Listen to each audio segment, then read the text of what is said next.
Ladies and gentlemen, we welcome those of you who are online for the funeral of Mr. Jack Jacobs. Rabbi Michael Sommer will be officiating. At this time, we're bringing his casket to the grave. We're going to have the United States Naval Honor Guard perform the military rites. Then we'll begin the service.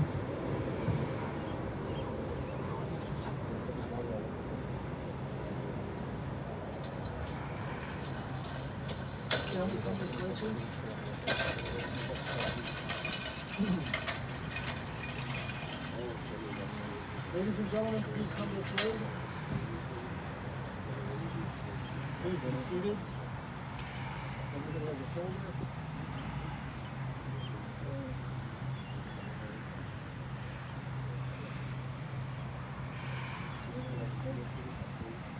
Everyone has a folder.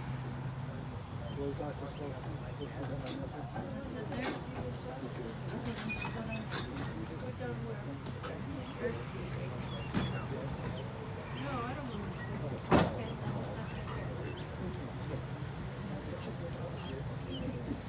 Here, let's go underneath. Scott, This is looking good.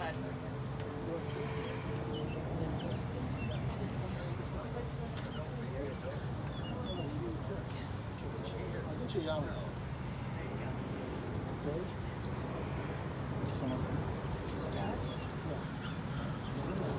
Ladies and gentlemen, at this time we're going to begin the funeral service. If we could ask everybody to come underneath the canopy. I'll get you down. Here.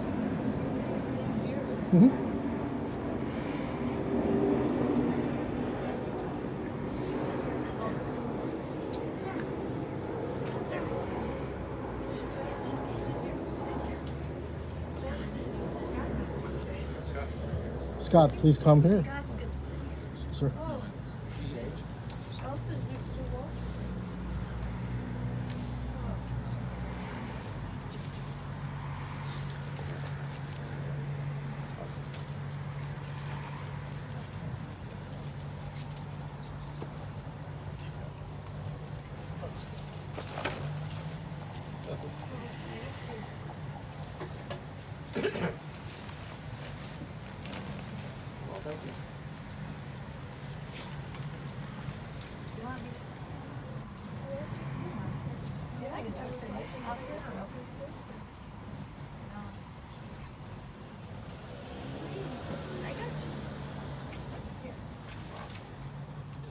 Ladies and gentlemen, thank you for having us.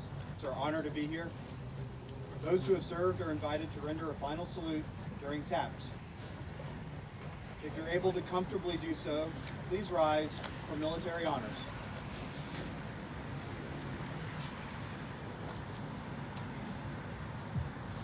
Bugler, sound taps.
Salute.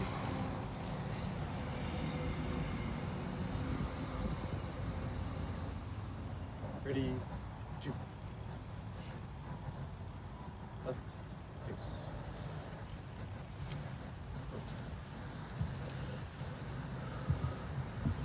We'd like to thank the United States Navy Honor Guard to give Mr. Jacobs a beautiful ceremony.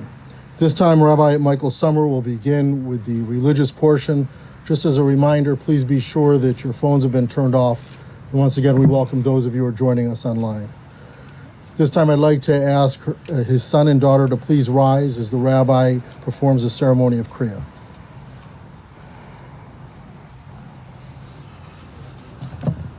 The act of Kriya is as old as biblical times. Back then when a loved one died, they would literally tear their clothing and pour ash upon their head. It has come forward as a ribbon that mourners wear in their lapel to let friends and family alike know that there's been a death in the family and to approach them with sympathy and love. Baruch atah Adonai Eloheinu melech haolam, dayan emet. Blessed are you, Lord our God, judge of truth.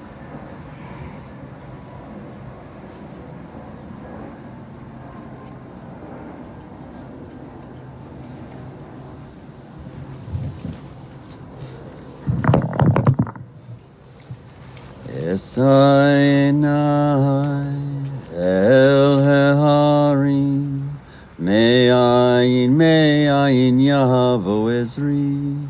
Esainai el heharim, me'ayin yavo ezri. The psalmist in those ancient words wrote, I lift my eyes to the mountains. What is the source of my help?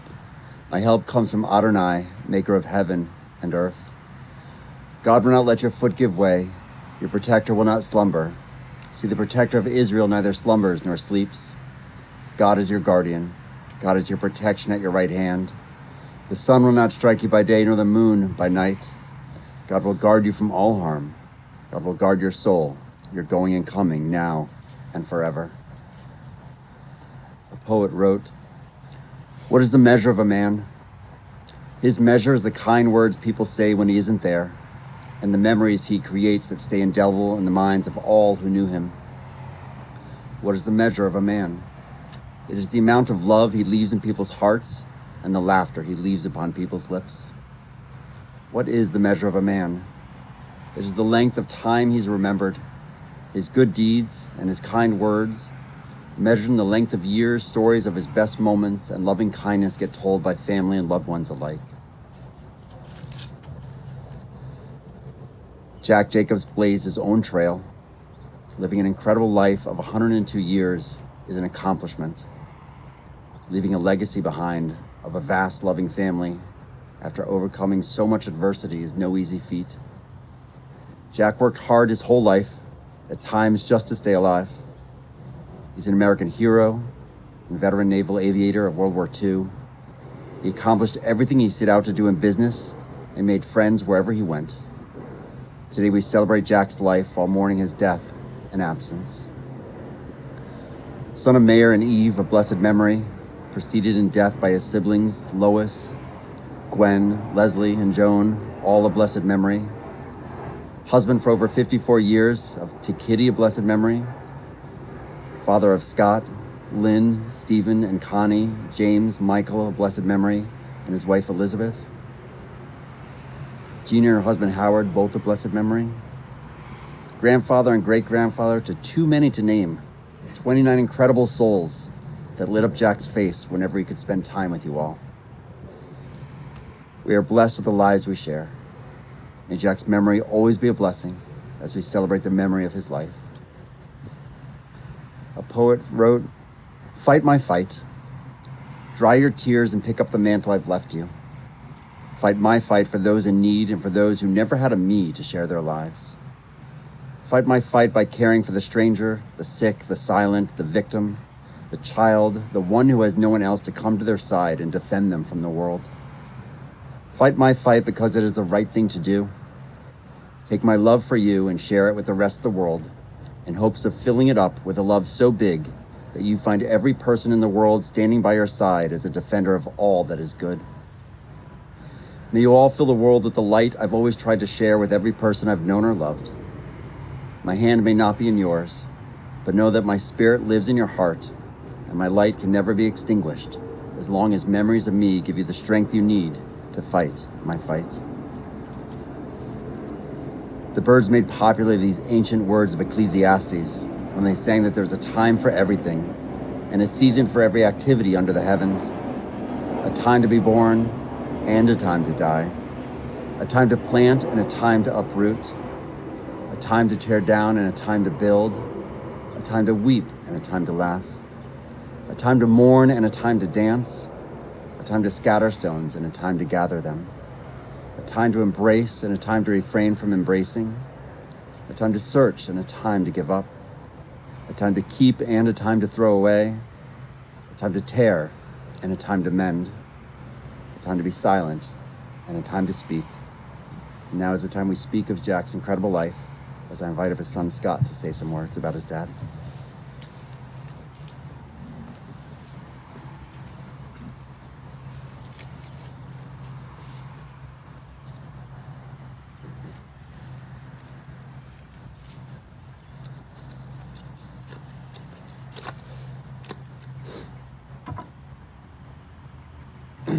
A son's relationship with their father can be problematic.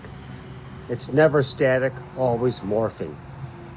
Most experience an ambiguous rapport with my dad. He was autocratic or the opposite, settled and empathic. He emphatically knew that all of us are fashioned by life's indifference to our status. What circumstances, trauma, or luxuries define us? His trauma was the loss of his sister when he was young, and decisively, a single day when he served as a fighter pilot in the Navy. That was the Battle of Okinawa, when 22 squadron members departed the carrier for combat and 2 returned. He could not transcend that ordeal. His fixation translated into inquiry and respect that all deserve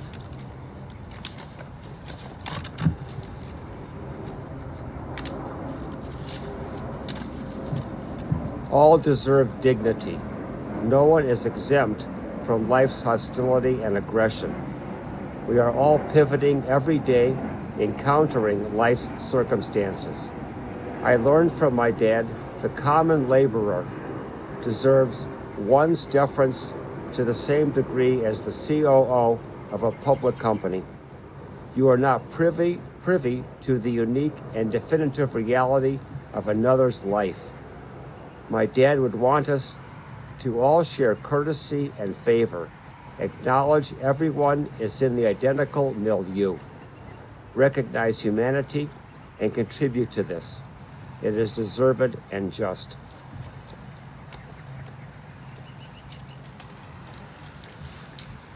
I invite up Jack's daughter, Lynn, to speak for her father.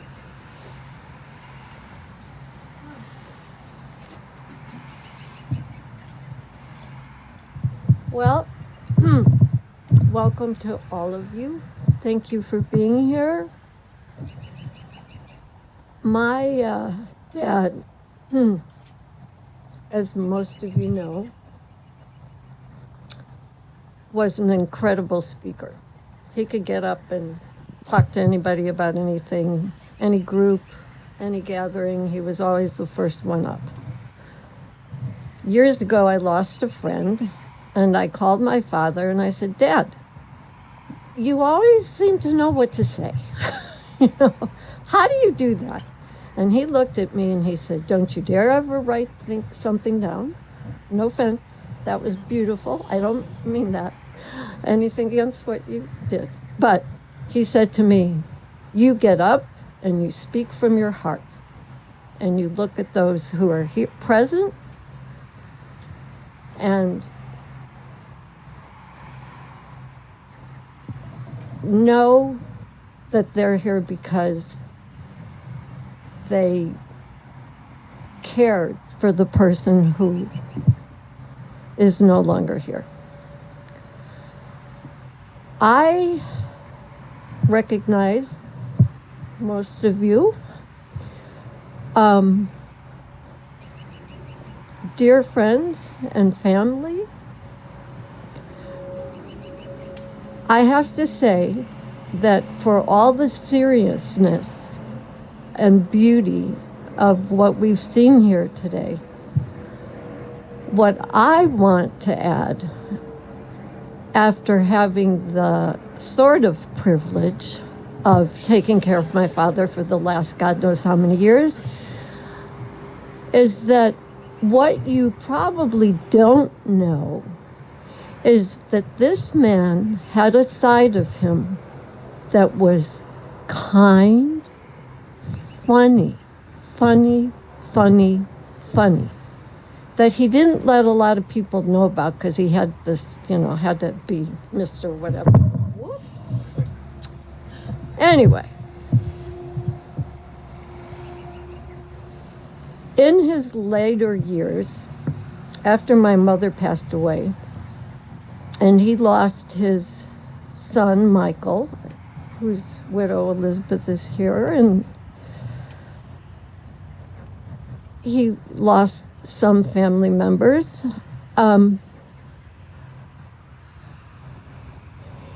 He always, my sister, my mother, he always had a way of sort of making peace with that in his own way.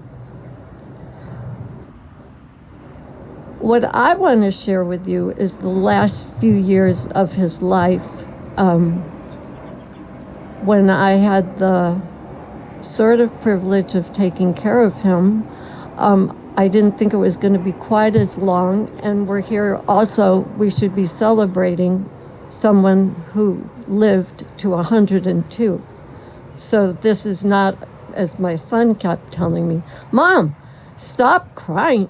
This is, and my daughter too.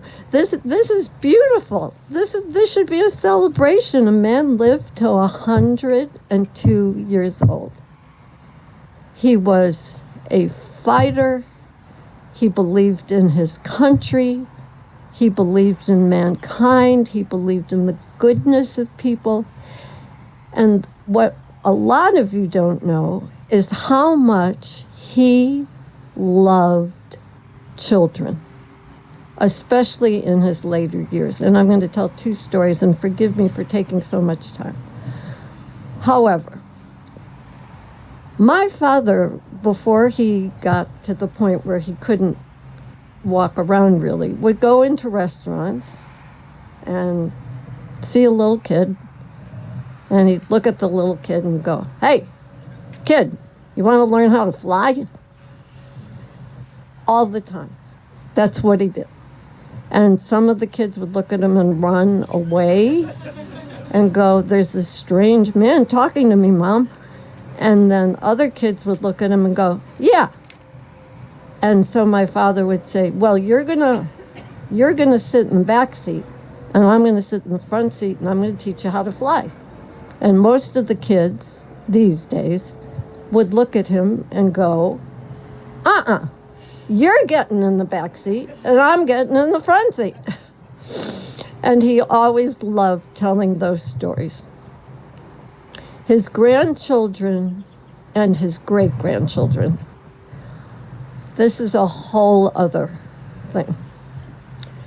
I have a story that I want to share that is going to seem sort of selfish, and I'm sorry for all the grandchildren and great-grandchildren that I'm not mentioning, but I have a magnificent grandson whose name is Shai Schultz.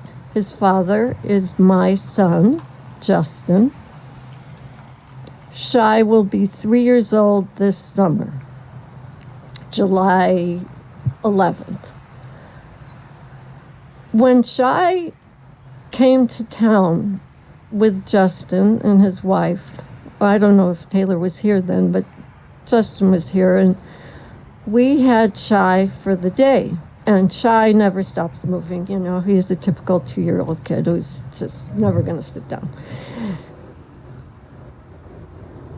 Shy, at this point, my dad was pretty much sitting in a big chair watching TV most of the time. Somehow, at 2.5 years old, this little boy climbed into my father's lap, which was unlike Shy, by the way, climbed into his lap, put his arms around him, and would not let go of my father. Sat there, watched TV with him for hours. What this child did for my father, I will never, ever forget. It brought my father, Shy brought my father such joy and belief in the continuation of life, because he would say things like, Shy's 2 and I'm 102, you know, and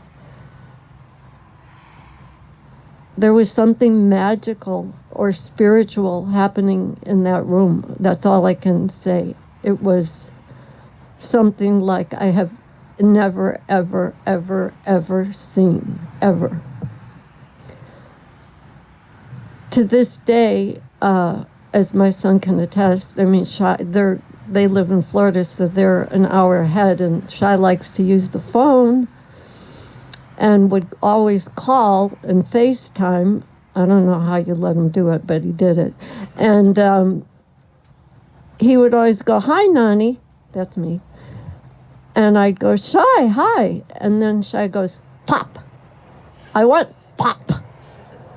And he had to have my father on FaceTime and just laugh and giggle and, I love you, Pop. I love you, Pop. You know, things like that.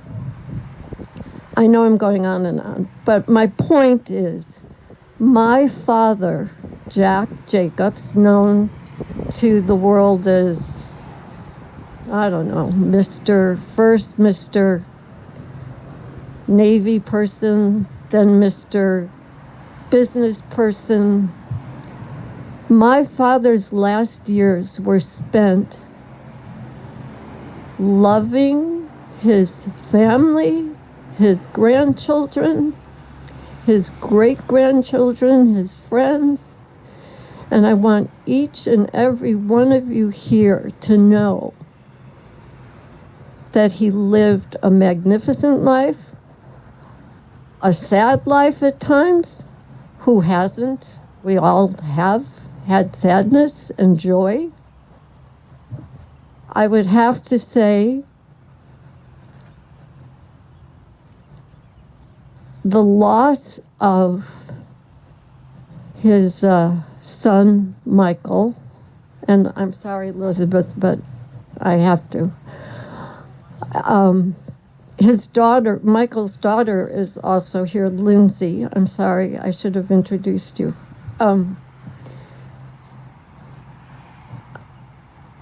Those losses were huge, and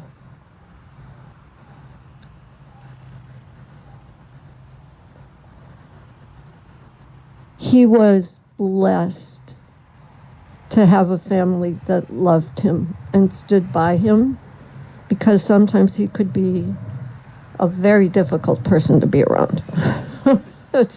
As we all know, sitting here, let's not goof around. The point is,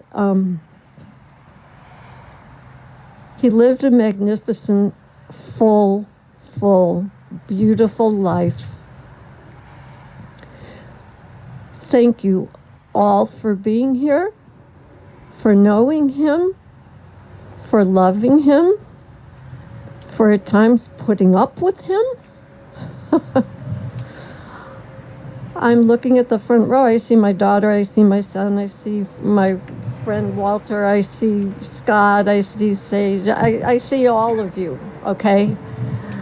I also see one of my closest and dearest friends who I grew up with, Joni. Joni and I grew up together. We were next door neighbors. She knew my father well. We shared everything. So I also want, I have to take a couple of minutes here for Heather and her husband and Todd and, of course, Justin, Jenny, Joni, everybody, Scott, Elizabeth, Lindsay, all of you, everybody here, Robbie's here. I mean, Pam, everybody's here. And Gary and Donna. My God, Donna, come on. Where is Mark? Mark is over there. I mean, really, I want to just thank everybody. And hope you know in your hearts and souls what a wonderful, wonderful man Jack Jacobs was. And I guess I should be quiet now and let you all get on with it, right? So I love you all for being here. Thank you.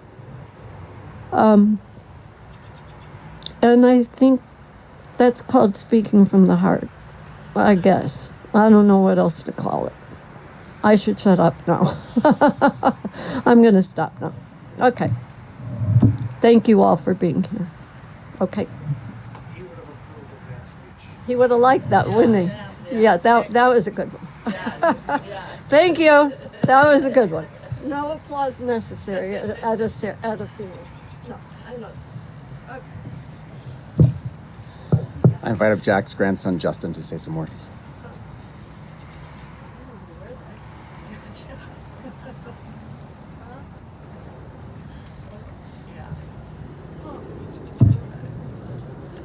Hello, everybody. Mom, I have to apologize. I wrote it down.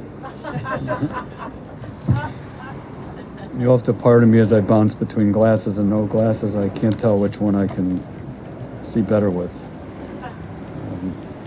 Nope.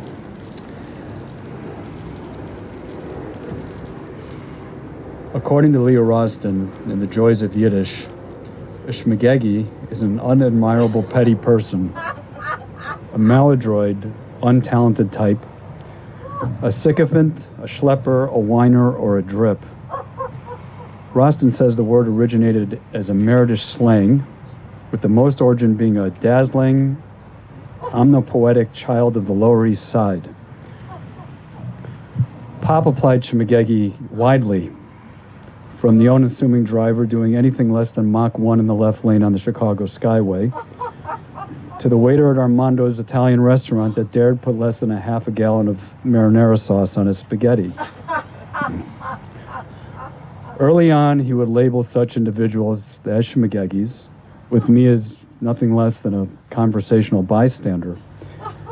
But as the years passed, and I could see over the dashboard as we barreled down on other cars in front of us, at some speed north of the government-regulated 85-mile-an-hour cap Cadillac speedometers showed after the energy crisis, he would tee it up for me and ask if I knew what the person in front of us was. And naturally, my preordained response was always a shmegegi. I must admit, at the time, I wasn't telling him the truth.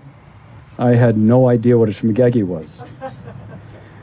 I was able to draw my own conclusions as to what he thought it was, but it would take me almost 49 years, over 20 of which were spent with access to Google, to get around to studying the etymology of the word.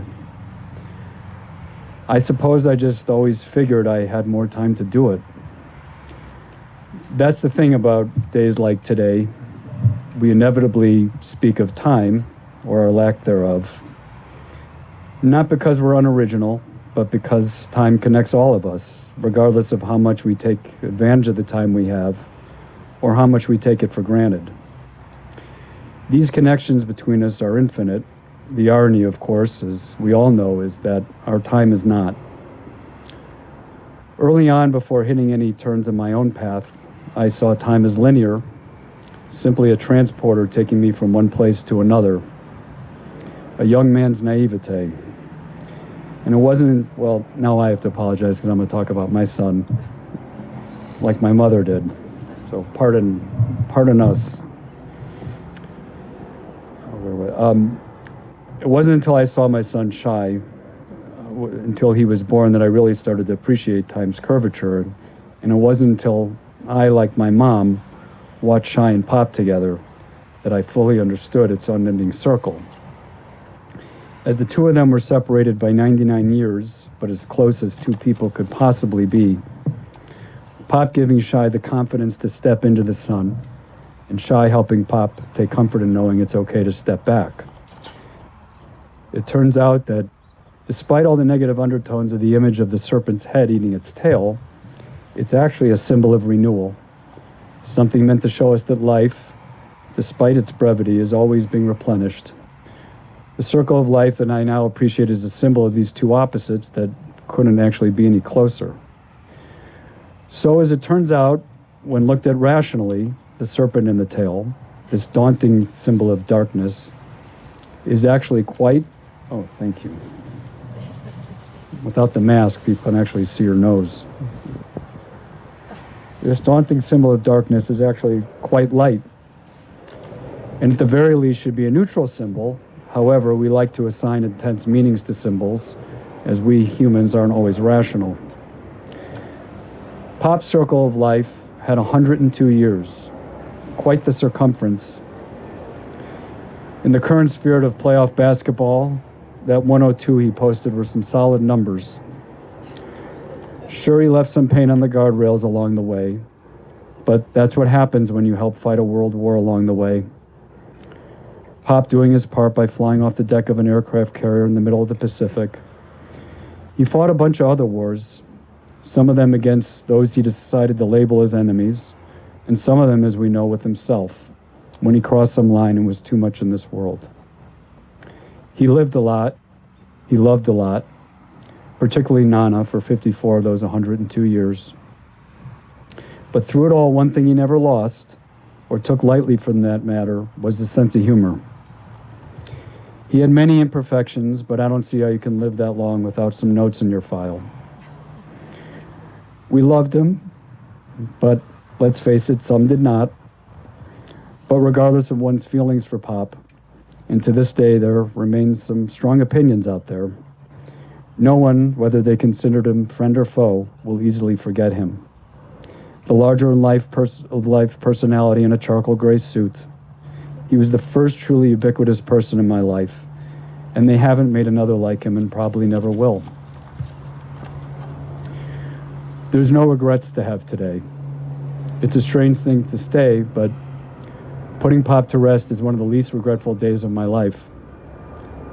Because today, we celebrate a life lived in full. At times, maybe a little too full. The kind of life very few men have ever lived, the kind of life most men, me included, wouldn't have the intestinal fortitude to live. Pop was the right man for the job, a flawed hero, but we're all flawed. We're just not all heroes. The last couple times, Shai, I can't even pronounce my own son's name. The last couple of times Shai FaceTime Pop, like my mom spoke of, I overheard Pop saying he was going to teach him how to fly. As a father, there's nothing I'd rather do than make that a reality one day.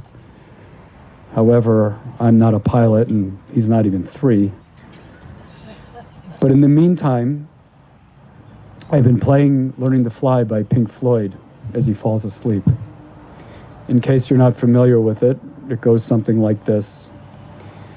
Into the distance, a ribbon of black, stretched to the point of no turning back. A flight of fancy on a wind-swept field, standing alone, my senses reeled. A fatal attraction is holding me fast. How can I escape this irresistible grasp? Can't keep my eyes from the circling sky, tongue-tied and twisted, just an earthbound misfit eye. Ice is forming, on the tips of my wings. Unheeded warnings. I thought of everything. No navigator to find my way home. Unlanded, empty and turned to stone. A sole intention that's learning to fly. Condition grounded, but determined to try. Can't keep my eyes from the circling sky. Tongue-tied and twisted, just an earthbound misfit eye. Friction lock set, mixtures rich, propellers fully forward, flaps set 10 degrees, engine gauges and suction check. Above the planet on a wing and a prayer, my grubby halo, a vapor trail in the empty air. Across the clouds I see my shadow fly, out of the corner of my watering eye. A dream unthreatened by the morning light could blow this soul right through the roof of the night. There's no sensation to compare with this, suspended animation, a state of bliss. Can't keep my eyes from the circling sky, tongue-tied and twisted, just an earthbound misfit eye. So if all of Pop's grandchildren are now safe to eat, without knowing the fear of Pop's fork will find its way to their plate, because as all their parents, my cousins, will remember, if you got the seat next to Pop and were unable to eat everything on your plate in a single breath, you were leaving hungry. And if you landed next to him at 2 meals in a row, which occasionally happened on vacation with Nana and Pop, undernourishment was always a potential issue. And God forbid you sat next to him at Armando's, you were really in a pickle as you needed all those carbohydrates for energy when he had all of us walk out backwards. So they would think we were coming and not going, so as a last-ditch effort for him to get out of paying the check. I'll never forget during one of those backwards exits when the guy sitting next to the table I accidentally backed into asked me if we were the evening's floor show. And kids everywhere can now safely play on the beaches of St. Joseph, Michigan, without the fear of being chased down and violently tickled by Pop, who I swear could run a 40-yard dash in 4:40. The guy was like a wide receiver at combine. And any sprinter who thinks plain jelly in itself is not a nutritious meal should have watched Pop on the chase of someone a fraction of his age. We were like zebrafoal at the watering hole when the cheetah rushed in on the hunt. Once Pop locked his eyes on you, you knew that running with everything you had, only to look back and see over your shoulders, he was chasing you and other adults faded in the background hundreds of yards away, that there was never enough beach and he would inevitably catch you. The last couple of days I've thought about all those young children, safely eating next to their elders without the need to block their food like a prisoner at the cell block cafeteria. I thought about them as I watched my son on play on the beach yesterday without fear of his grandfather interrupting his infatuation with sand and chasing him top speed down the beach. By the way, I'm not making this up. I live in Miami and there's actually a beach. And I realized the flip side of that safety is all the fun these children will miss. But then again, I know Pop is omnipresent. And even on days I fail to make my son laugh as hard as Pop made me laugh, as those are some large shoes to fill, that he's still with us at the table or on that beach. So farewell for now, Pop. You're cleared for takeoff, even though we know you'll never be that far away as the circle of life turns closer every day. Until next time, thank you for all those memories.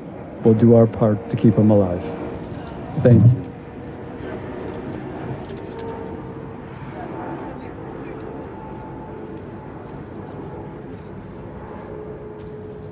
I invite Todd up to say some words about Jack.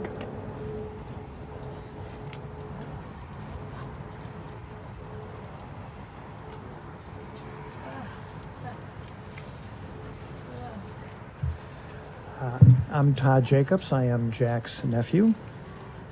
And I'm going to start by saying some messages from a few people who couldn't be here.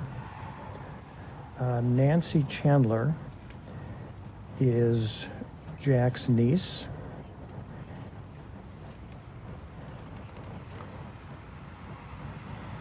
I miss you, Uncle Jack. Our phone conversations kept us in touch. You listened, you questioned, you advised, and you remembered. Now when I want to hear your voice, I will call my cousin Scott because his voice sounds just like you. I miss you, Uncle Jack. The other person who wanted to say something who couldn't be here is his cousin, Alan Jacobs. Alan's mother's grave is also in this cemetery, and it reminds him of Jack on the phone from the store when Alan's dad died. Alan was 16, and from that day on, Jack forged a lifelong connection with Alan, helping over many things. He was a bigger-than-life person for Alan. Of all Alan's many relatives, Jack was the king. The Jack is dead.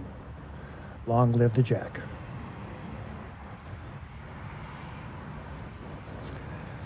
And what I want to say.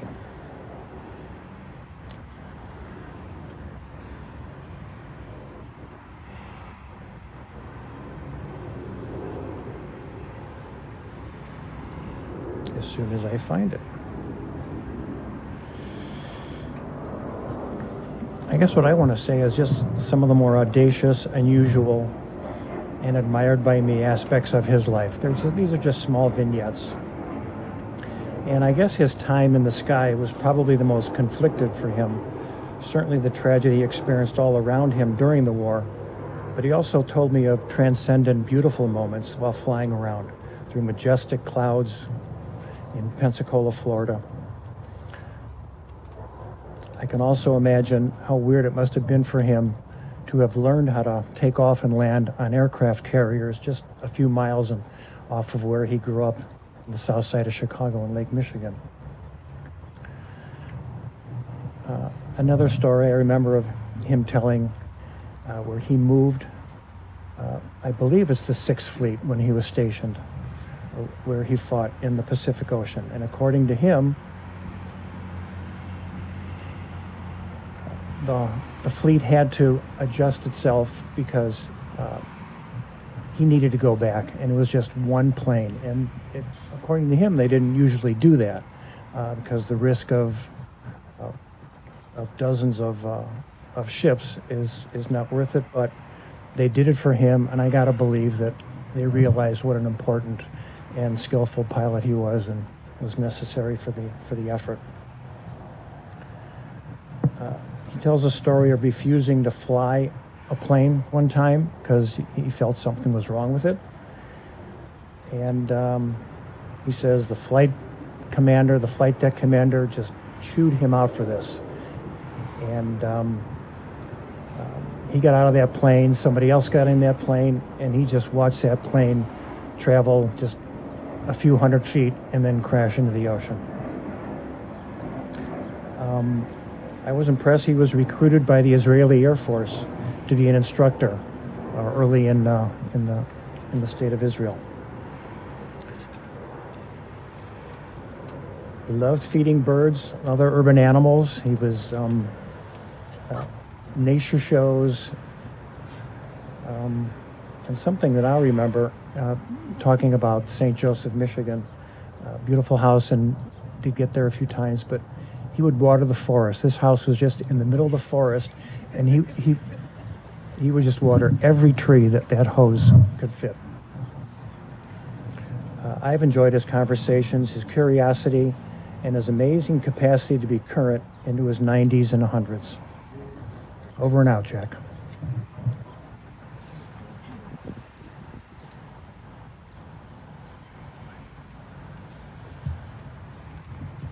The only story left out is that Jack looked like Kirk Douglas. Oh, yeah. Yeah. And he would often get mistaken for Kirk Douglas. Like, are you Kirk Douglas? He's like, yes, I am. Can we get an autograph and a picture? Yes, you can. And he would sign his autograph and take the picture. And on occasion, he'd return to Nightingale, and they would just be like, Kirk, you're back. And of course, he just could not believe you had no sense of direction, that he was such an incredible navigator, and you could not find your north, south, east, or west, and he would let you know. In living, we all try to make the world a better place. We try to make a difference wherever we go. Jack made a difference in all of your lives. May we always remember the best of him, in his strength and health, and may his memory always be a blessing, as he was such a blessing in your lives. We continue together reading the 23rd Psalm.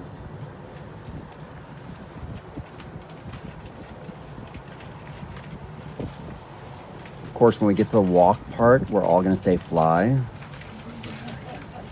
The Lord is my shepherd, I shall not want.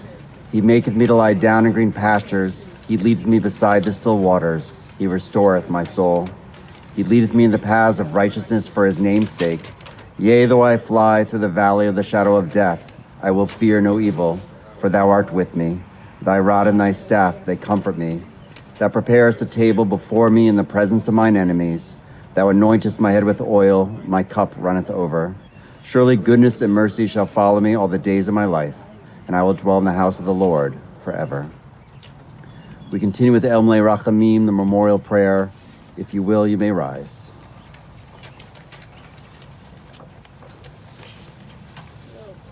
El Melech Rachamim, shochein bamromim, amse menucha nechona, tachat kanfei hashchina, im kedoshim atorim, kizohara kiamazirim, et nishmat Yaakov ben Mea v'chava, shalach lalamo, ba'al rachamim yasderehu, v'seter kanafav lo lamim, v'yitzvor b'yitzvor hachayim et nishmato, Adonai hu nachlato, v'yanuach b'shalom, al mishkavo v'nomar amen. Compassionate God, eternal Spirit of the universe, grant perfect rest in your sheltering presence to Jack Jacobs, son of Eve and Meir, who has entered eternity. O God of mercy, let him find refuge in your eternal presence, in the shadow of your wings, and let his soul be bound up in the bond of everlasting life. God is his inheritance. May he rest in peace, and let us say, Amen. We continue in your pamphlet with the Mourner's Kaddish. Yitkadal v'yitkadash shemei Rabbah, v'yalma tivrach erotei v'yamlich malchutei, v'chayechon v'yomechon v'chaye d'chol Beit Yisrael, v'agala v'zman kariv v'maru. Amen. Yehei shmei Rabbah mevarach le'olam olamei almaya, yitbarach v'yishtabach v'yitpa'ar v'yitromam v'yitnaseh, v'yitadar v'yitaleh v'yitalal shemei d'kudusha barichu, le'ela min kol brachata v'shirata, tushbechata v'nechemata, damiran be'alma v'maru. Amen. Yehei shlama rabba min shemaya, v'chaim aleinu v'al kol Yisrael, v'maru. Amen. Oseh shalom b'mromav, hu ya'aseh shalom, aleinu v'al kol Yisrael, v'maru. Amen. May God grant peace to those who mourn and comfort to all bereaved among us as we say together, Amen. You may be seated. Ladies and gentlemen, the Shiva will continue at Chicago Jewish Funeral Skokie Chapel at 8851 Skokie Boulevard. They'll be together at the chapel till 7 p.m. following the interment here. Memorial contributions to any charity that helps United States veterans would be appreciated. And for those of you who have not taken a moment to sign the registry, please do so. We're going to ask the gentleman from the cemetery to lower his casket. Once that's done, you can come forward and place earth into the grave. Then when all that is done, we'll ask the gentleman to bring in the equipment to cover the vault and to cover the rest of the earth. At this time, we're going to turn off the live stream. The family thanks everyone who joined us, and we'll continue with the interment.